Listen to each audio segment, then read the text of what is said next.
Nah, kok yang terjadi seperti ini? Lalu sekarang, Mas, demokrasi juga ini ya, kalau bicara politik. Suara dari kampus-kampus lemah sekarang. Kampus-kampus sudah sulit berbicara ya seperti dulu. Menjadi mercusuar perubahan. Perbaikan, bukan mercusuar untuk memecat atau menendang orang, bukan. Tapi suara-suara jernih untuk kemajuan Indonesia itu sekarang di kampus-kampus melemah sekali. Kalau ada bersuara gini, tiba-tiba ada yang memunculkan tandingan.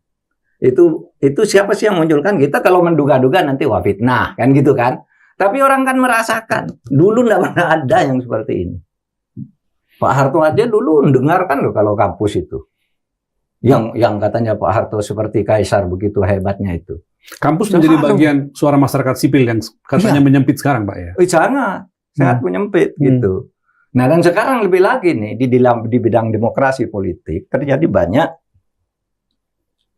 teror. Iya. Terjadi kekerasan politik. Teror-teror terhadap aktivis.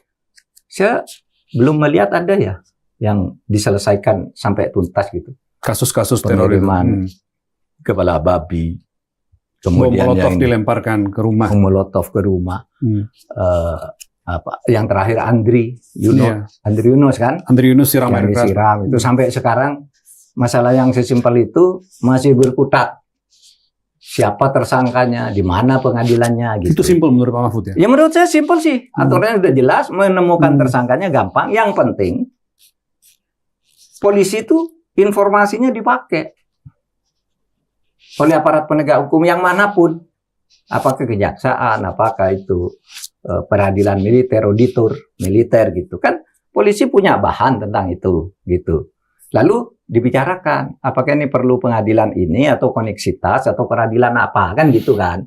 Nah ini sampai sekarang tidak jelas sehingga terkesan ada upaya dari rangkaian orang yang konon temuan investigasi swasta itu kira-kira minimal sampai 16 orang itu mungkin ada upaya untuk menghentikan di 4 orang.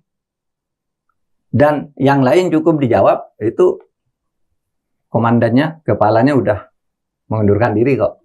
Yeah. Lalu mau selesai di situ.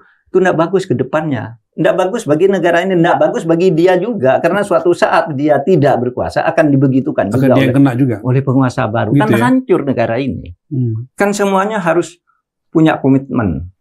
Kalau tentang ini ya, kalau tentang ini punya komitmen. Aktivis berapa? Lebih dari 3.000 orang ditangkap.